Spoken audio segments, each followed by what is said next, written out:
Diamond Makers by Victor Appleton. Chapter 19. In the Secret Cave. Tom Swift was up at break of day, and the others were not far behind him. "Now for the secret cave!" cried the young inventor, as he gazed up the mountain, in the interior of which the mysterious band of men were making the diamonds.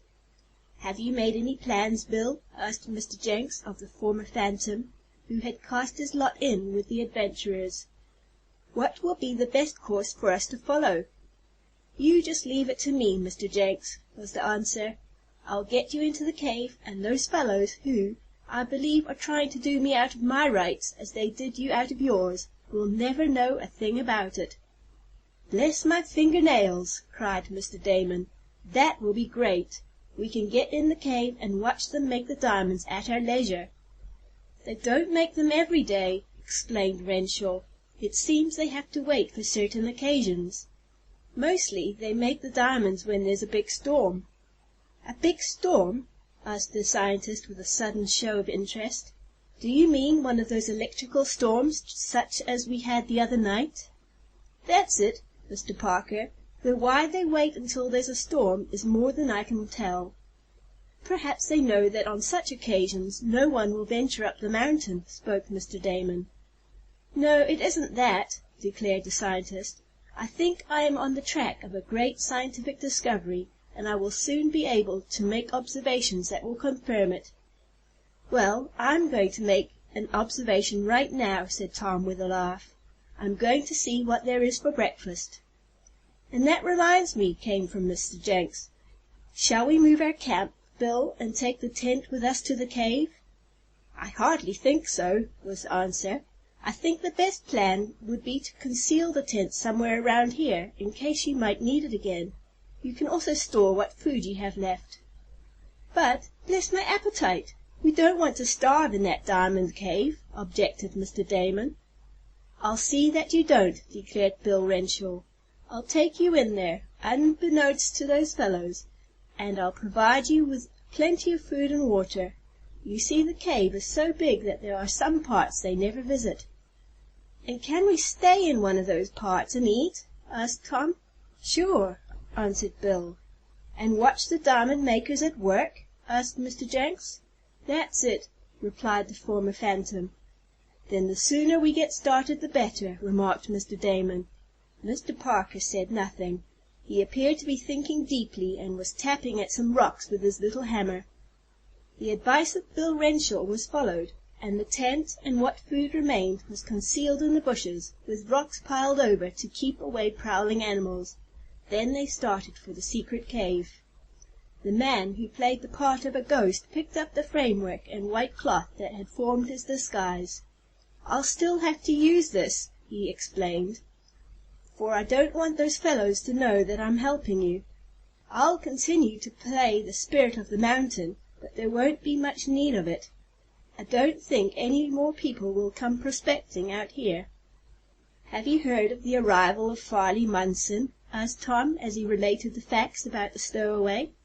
"He hadn't arrived up to a day or so ago," answered Bill. "I guess he's still traveling.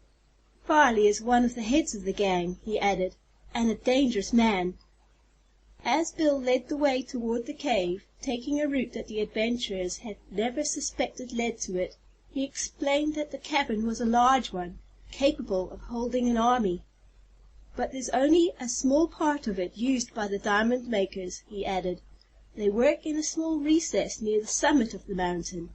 The little cave where I'm going to take you opens off from it by a long passage, and, except that you'll be pretty much in the dark, you'll be quite comfortable. There are tables, chairs, and some bunks in the place. I can get you some lights and plenty of food." "But if you're seen taking away food, won't the others suspect something?" asked Tom. "I do pretty much as I please," said Bill. "I go and come when I like. All I'm supposed to do is to watch my two sides of the mountain, play the ghost, and give warning when anyone is coming. Sometimes I leave black and white messages, like the one I put on your tent. Those fellows fix 'em up for me. I've told 'em about you, though I didn't know who you were, and they think that you have gone, for the two men on guard at the rear entrance so reported." Sometimes I stay out on the mountain for a couple of days at a time, when the weather's good, and don't go back to the cave. Those times I take food with me, and so if they see me making off with some supplies, they'll think I'm going to camp out. It doesn't look as though we'd ever get into a cave near the top of the mountain going this way," said Tom, as they marched along. "We're going down instead of up." "That's the secret of this trail," explained Bill. "We go down in a sort of valley, and then go up a pretty stiff place, and then we're on a direct trail to the entrance I told you about. It's a steep road to climb, but I guess we can manage it." And a hard climb the adventurers did find it. The road was almost as bad as the one along the edge of the chasm, but they managed to negotiate it, and finally found themselves on a fairly good trail. "We'll soon be there," Bill assured them.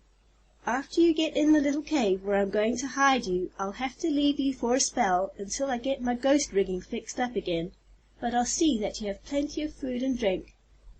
A little later their guide came to a sudden halt and peered around anxiously. "What's the matter?" asked Tom.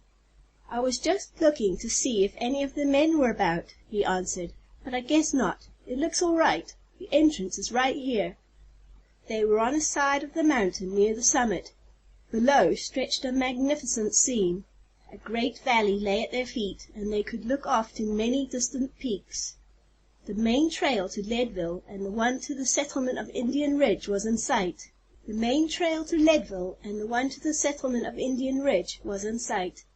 Suddenly Tom, who had been using a small but powerful telescope, uttered an exclamation and focused the instrument on a speck that seemed moving along the trail below.